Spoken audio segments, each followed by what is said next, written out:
hangat, tapi sayang sekali waktu kita terbatas. Untuk menutup segmen ini, saya berikan kesempatan untuk closing statement masing-masing. Saya mulai dari Bang Michael di sebelah kanan. Oke, terima kasih ya. Kembali ke judulnya acara hari ini, yang tadi dibilang kode etik jurnalistik itu memang harus kita junjung tinggi ya. Tetapi tidak bisa yang namanya kita menuduh seseorang persnya itu bohong. Kalau memang saya melanggar kode etik jurnalistik, laporkan dong ke Dewan Pers. Bukan memanipulasi website Dewan Pers untuk membuat suatu framing yang merusak nama baik saya. Bahwa saya ini wartawan gadungan dan seterusnya. Nah, dan saya mau ngomong juga soal yang ditanya oleh anak mahasiswa tadi ini. Abang ini keren sekali. Dia ingin persoalan ini berakhir cepat. Saya juga ingin berakhir cepat. Saya juga sudah bosan dengan persoalan ini. Jadi sebetulnya Polda Metro Jaya itu sudah memiliki bukti yang sangat cukup dan Bareskrim. Mereka sudah punya pendaftarannya Pak Jokowi, mereka sudah punya 505 dokumen yang sudah dibaca oleh Polda Metro Jaya di KIP sebagai yudisium sarjana muda. Tinggal satu lagi, bukti yang mereka belum punya bisa diminta dari Bang Ade Darmawan, temannya Bang Andi, yaitu sebuah buku warna hijau, album alumni. Apabila Polda Metro Jaya benar-benar memeriksa album alumni itu, akan terbukti apa pendidikan Bapak Joko Widodo yang ada di ijazah itu sebenarnya. Itu dipegang Bang Ade? Bang Ade Darmawan punya, tetapi itu album itu dimiliki oleh banyak sekali lulusan UGM asli ya. Dan saya pernah melihat, saya memeriksa, menginvestigasi itu dan menemukan, oh sebenarnya ini skenario sebenarnya dari kasus ijazah ini. Tapi karena itu saya wartawan ya, dan apabila investigasi saya belum selesai, saya tidak bisa ungkapkan hasilnya. Jika sudah lengkap mungkin nanti bisa datang ke sini dan menyampaikan kepada publik investigasi dengan lengkap dengan kaidah jurnalistik. Saya sudah tahu sebenarnya pendidikannya Bapak Joko Widodo. Baik. Terima kasih. Bang Sang Haji penutup. Ya. Jadi Mbak Elvira menarik ini ya. Ijazah Pak, satu-satunya ijazah di Indonesia, barangkali saya kira juga ijazah di dunia, yang akhirnya menyita perhatian satu bangsa untuk berdebat, beradu argumen, saling menyerang. Saya kira cuma satu-satunya ijazah milik Pak Joko Widodo. Itu hal yang pertama. Hal yang kedua, terkait dengan data keaslian ijazah Pak Joko Widodo. Saya kebetulan adalah salah satu anggota tim kuasa hukum Mbak Elvira untuk beberapa sengketa informasi publik di Komisi Informasi Pusat. Ya. Dan ini fakta persidangan. Kemarin kami melakukan mediasi dengan pihak KPU untuk gugatan terkait dengan data ijazah Pak Joko Widodo yang dikuasai oleh KPU. Ya. Satu hal ternyata, KPU itu pada saat melakukan verifikasi terhadap semua data-data persyaratan calon presiden dan wakil presiden, itu ternyata tidak pernah melihat ijazah aslinya Pak Joko Widodo. Yang dilihat adalah? Itu fakta. Itu fakta persidangan, tidak bisa dibantah oleh siapapun. Kenapa? Karena saya bisa bertanggung jawabkan pernyataan saya. Karena sayalah yang memeriksa saksi. Sayalah yang mengejar saksi di dalam persidangan. Jadi, selama kami bersidang itu, KPU menyatakan bahwa ijazah Pak Joko Widodo yang hari ini menjadi satu polemik bangsa ini, pada saat verifikasi faktual yang dilakukan oleh KPU, ternyata mereka juga tidak pernah lihat ijazahnya Pak Joko Widodo. Yang dilihat adalah yang? Hanya fotokopi yang dilegalisir, dan itu kemudian diserahkan dan di checklist dokumen sebagai persyaratan calon presiden itu kemudian dianggap apa? Memenuhi syarat. Ya, itu hal yang kedua. Kemudian hal yang ketiga, terkait dengan ijazah Pak Joko Widodo yang hari ini dipersoalkan oleh Mas Roy. Ada 9 data penting di dalam ijazah ini yang ditutup oleh KPU. Anehnya lagi, pada saat mereka melakukan penutupan terhadap ijazah ini, mereka nggak pernah melakukan uji konsekuensi. Apa bahayanya ketika satu dokumen penting seperti ini ditutup tanda tangan rektornya, ditutup tanda tangan dekannya, ditutup tanggal lahirnya, ditutup nomor seri ijazahnya, ditutup tanda tangan pejabat UGM yang mengesahkan. Apa bahayanya buat bangsa ini? Itu kita sebut dengan uji konsekuensi. Dan kemarin kami kejar di dalam fakta persidangan, ternyata KPU juga belum pernah melakukan uji konsekuensi. Artinya apa?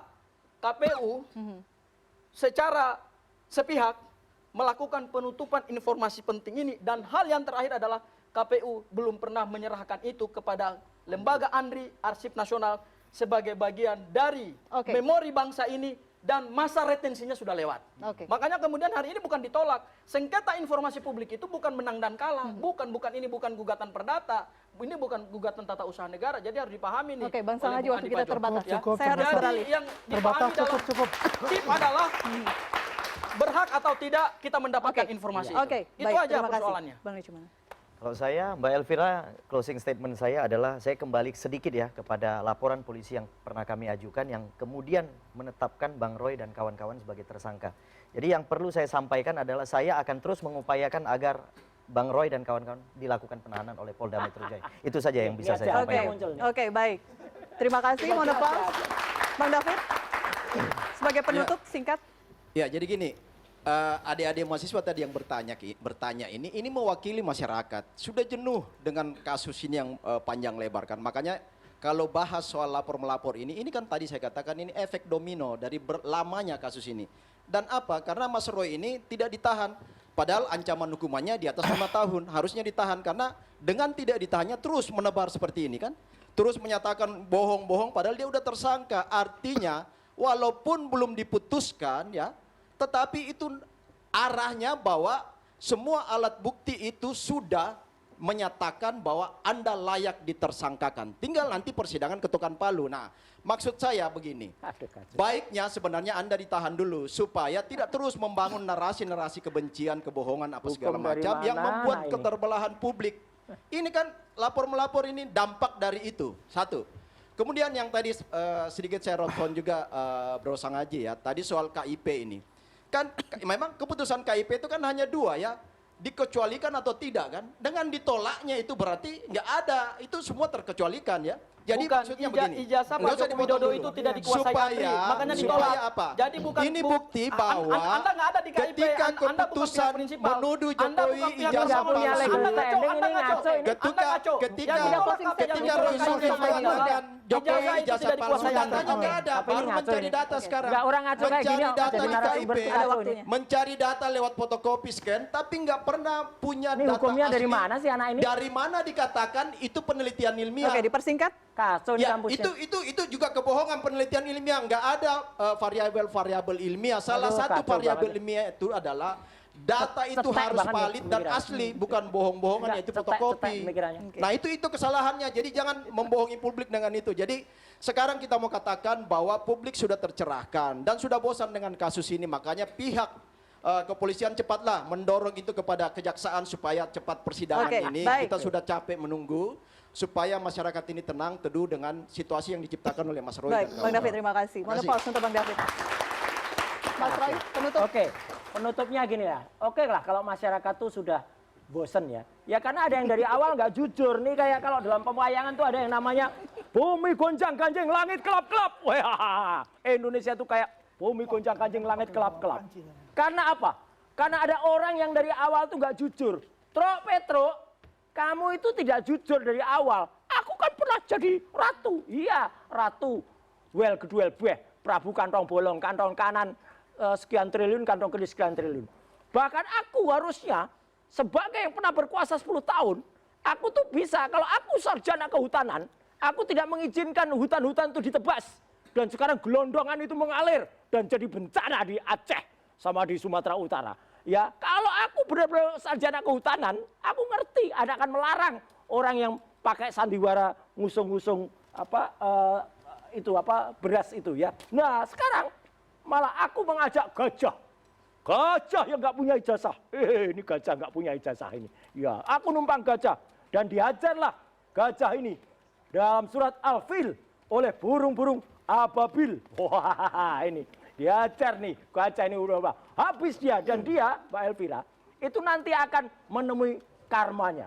Dia akan menjadi bulus jimbung karena aji-aji yang dipakai adalah bulus jimbung. Ya, bumi gonjang-ganjing, langit kelap-kelap dan satu yang harus saya jawab.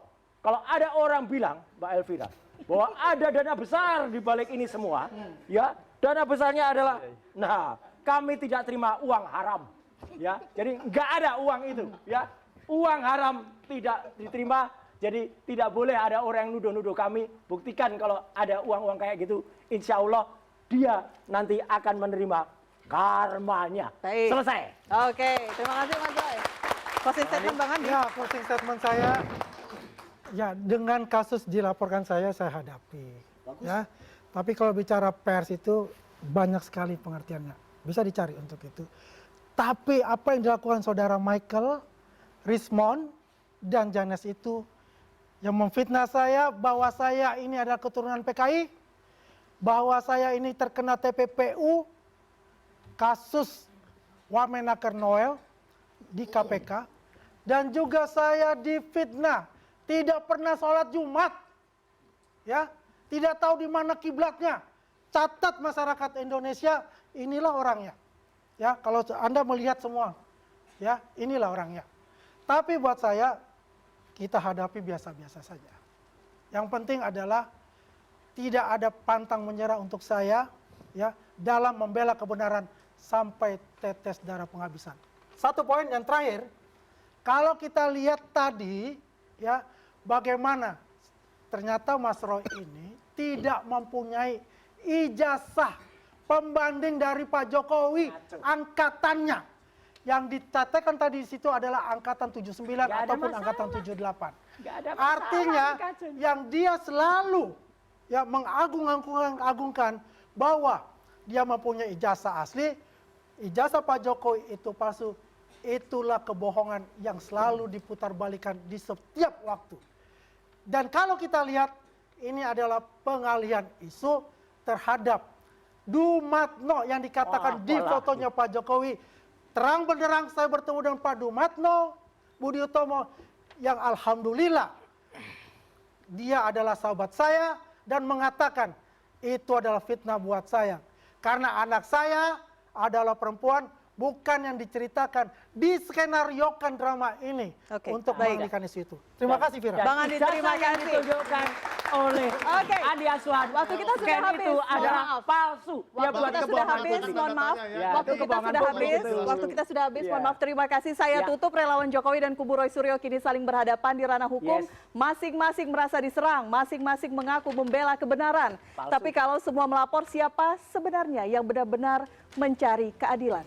Saya Elvira Karunisa, kita jumpa lagi pekan depan di Head to Head with Elvira. Selamat malam.